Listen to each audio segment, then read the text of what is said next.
Hello Team FD and welcome back to Winners and Losers, the show where we break down the latest and greatest Premier League action. Joining me on this week's episode is Zachary Jalab. How are you, mate? How's your bloody weekend? Very well, mate, thank you. Very, very good. Watched Chelsea draw. Felt like a loss, to be honest, in the end against Wolves. Sat right next to Todd Bowley. Saw him cheer a lot. I was basically trying to save my job.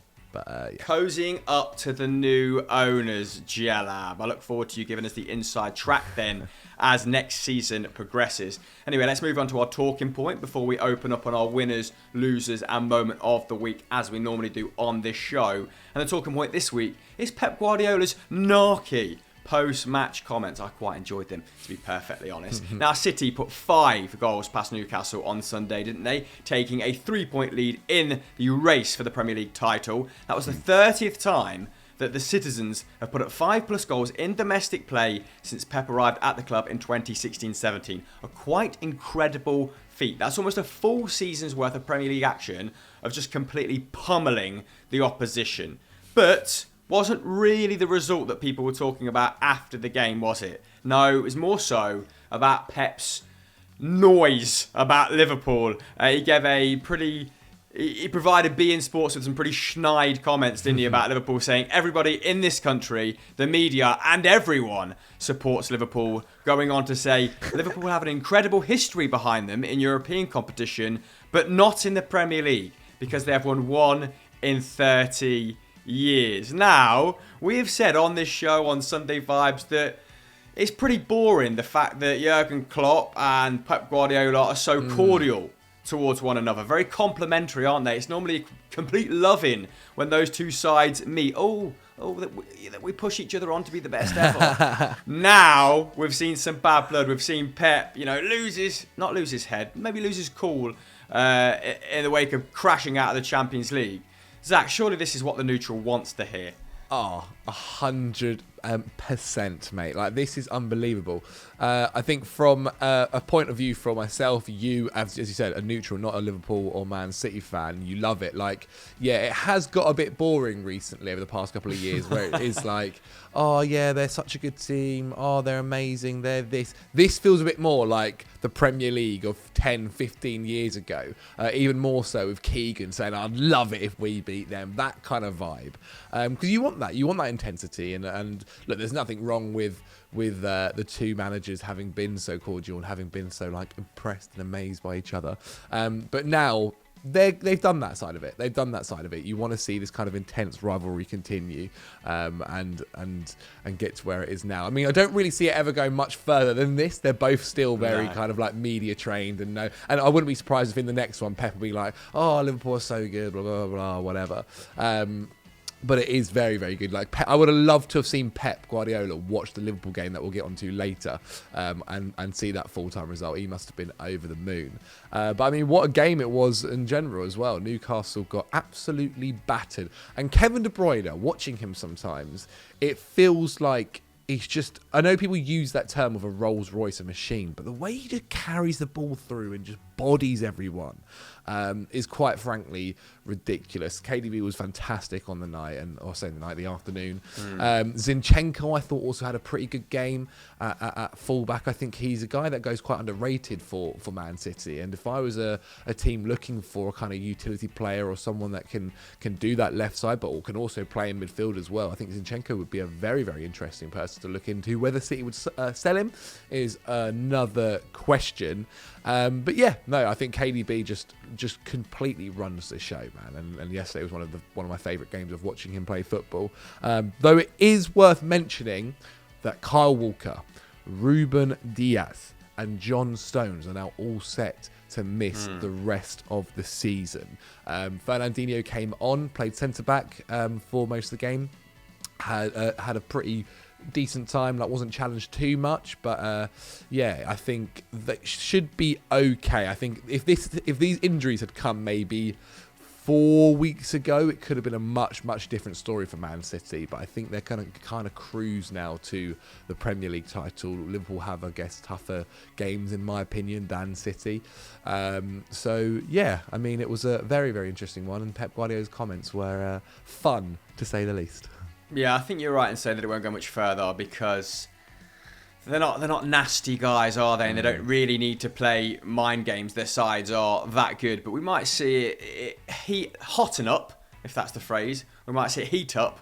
That's better English in the next few weeks if one of those sides drops points. Now, one clip on our timeline, our Twitter timeline, that did cause a lot of debate was Jamie Carragher saying this about Manchester City.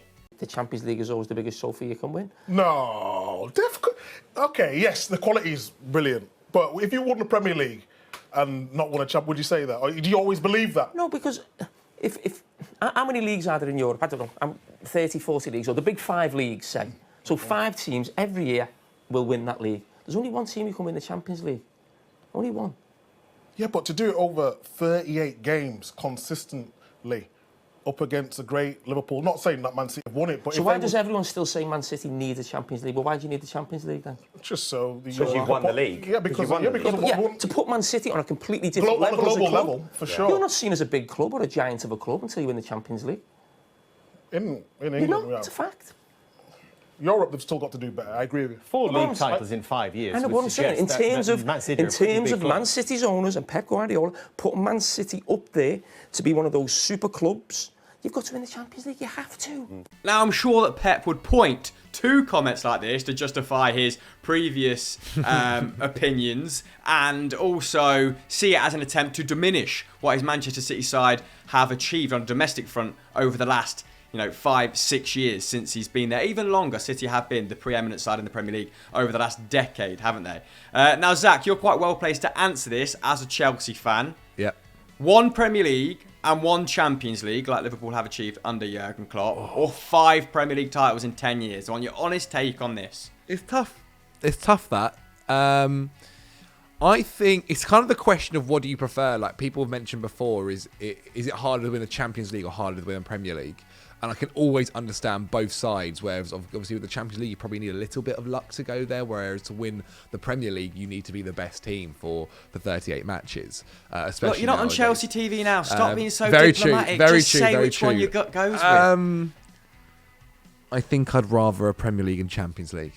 Oh, Personally. there we have it. He's answered Personally. it. Let me know your thoughts in the comments below. Let's move on to our winners then, Zachary. And we can only really go to one place for this, can't we? And it's Brighton. Thank you to BHAFC Harry for sending this in. And another humiliating L that Joe Tomlinson is not around for. The conspiracy continues. Let's stick his mugshot up on screen right now to make up for that absence. But yeah, Brighton Hove Albion, I created a whole new club there. Absolutely battered Manchester United, didn't they? Climbing to 9th in the process. It was the Seagulls' biggest ever Premier League victory, while condemning United to their lowest points haul of the Premier League era. But enough about the Red Devils' misery. Who were you impressed with, Zach, on a Brighton front in this 90 minutes? I tell you who I've loved all season for Brighton, and I think Tarek Lamptey gets a lot of credit on his side, which is absolutely fair enough. But Cucurella, he's been fantastic this season, and again was brilliant against Manchester United. He got his first Premier League goal as well, and just continued to kind of dominate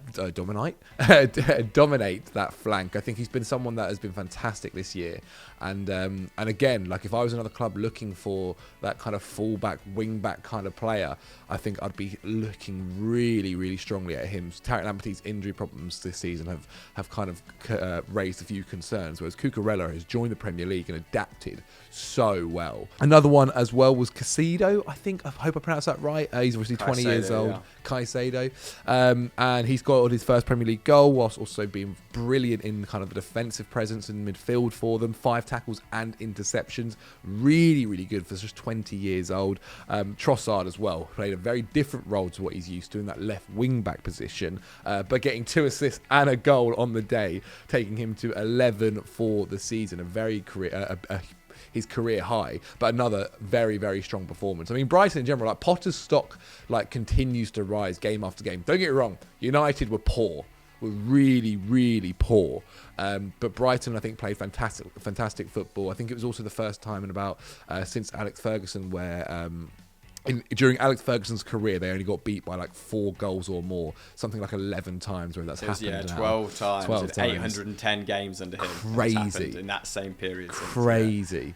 But yeah, no, look, I think many United fans will just be wanting to get the season over with and get Erik ten Hag through the door. And there's going to be a lot of work to deal with, which I'm sure we'll cover over the coming months. Yeah, I think we should give Marc Cucurella, the standout performer in this game, as well as Trossard, the last word here, because it was an emotional one for him, wasn't it? Yeah, good moment. This summer, me and my family have a bad moments. Come here is difficult. New country, new league, new language, and this is very difficult. And now is very excited for me, for my family, because we stay together here in the bad moments, and this is a present for him. So is that why you looked so emotional when you got your goal? Yeah. This is because for me, it's difficult to come here, for my family as well, because when we come here, my little son have 10 days, and this is difficult for together. And now he's a present because he stay with me always. We travel with me, we change the city, there's no problem. And this is very special for me. Yeah, he'll be proud of you now. Yeah. Let's move on to our losers then, who are Liverpool this week, and it comes from @LazyMind09. And to call Liverpool losers, given the season they are enjoying, feels a little bit bizarre, doesn't it? But this was a match week where their relentless pursuit of Manchester City potentially gave way, so justified in doing so, I think. Now, the last team to stop Liverpool winning at Anfield prior to this 1-1 draw with Tottenham was Brighton in October 2021. That's how good Jurgen Klopp's men have been in the interim period. Absolutely insane. But Conte, consistently the scourge of Merseyside during his time on these Isles. Now, the Italian has only lost 1 of his 6 Premier League encounters with Liverpool and remains unbeaten at Anfield in league play. So, little wonder that Jurgen Klopp had this to say about his brand of football. Irritating but effective. I'm sorry, I'm the wrong person for that. I don't like this kind of football. But that's my personal problem. I think they're world class, and I think they should do more for the game. Having a game against Liverpool and having 30% possession. But it's my problem. I cannot coach it, so that's why I cannot do it. So yes, world class players block all the balls. Really difficult. Atletico Madrid is doing it. So fine, they've won whatever in the past. Fine, absolutely fine. It's just I can't. So, but yes, I respect everything what they do, but it's not me. So Zach, having supported a league-winning Conte outfit, what do you make of Jurgen Klopp's comments? And also, do you want to shout out any Spurs players in this performance? Yeah, I mean, his comments are really interesting. Like, I've never been quite someone who gets too annoyed by a team that plays defensive or plays on the counter-attack. Like, I know a lot of people can get frustrated watching Diego Simeone's side, as he kind of said.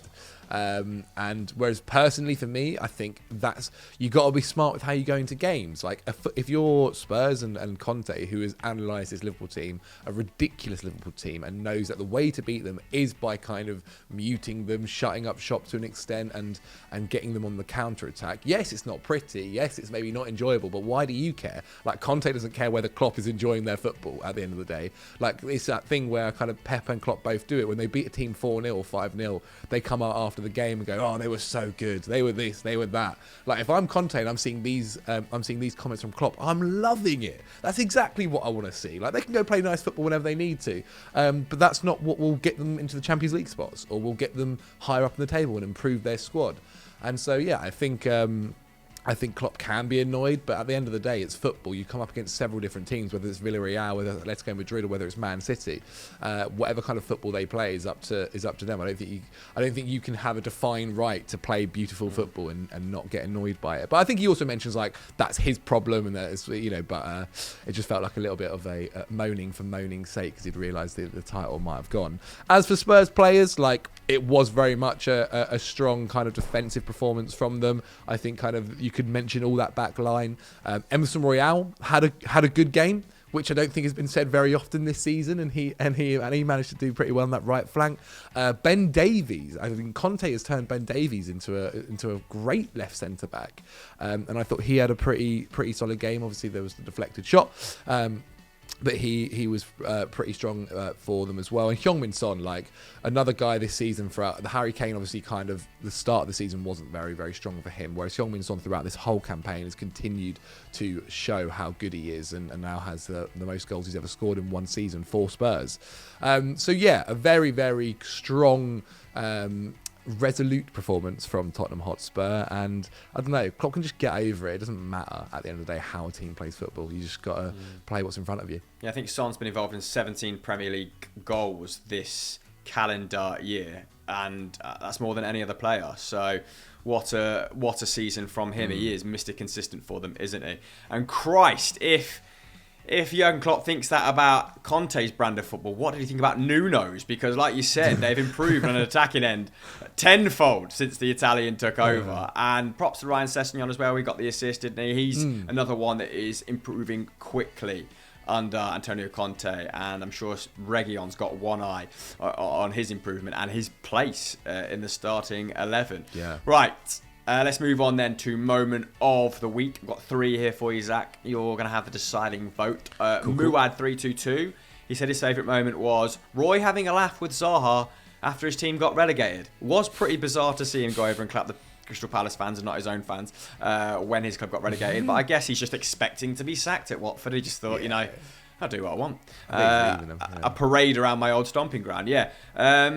At Yockstick1 has suggested David Brooks being given the all clear. Of course, he was diagnosed with testicular cancer, I believe, months ago now. Has battled through it. Has released a statement on Twitter saying he'll be able to play once the new season starts. He's getting back to fitness now, which is absolutely fantastic to see. And at Yadio has said Bristol Rovers winning 7-0, which is a result I believe they needed to secure in order to enter the playoffs. I meant to read up a little bit more on that, but didn't. Got in the shower instead. So there are your 3 options, Jello. Has to be Brooks. What a story. Well done. Congratulations to him, and obviously Bournemouth for getting promoted. And yeah, just so happy to hear that he's back to full health, or getting back to full health. Yeah, some real feel-good news, which is completely necessary given the news at the minute. That is winners and losers for another week. We want your winners, losers, and moment of the week in the comments, and I'll hit you up in the first hour. Zach, you got anything to plug? Well, if you guys want to see more football content on other platforms, then check us out over on TikTok and Snapchat, where we will be giving you daily content. Do not miss it. All the content, all the time. Yeah, like this video, subscribe to the channel with notifications on, pretty please, and we'll see you next week. Bye.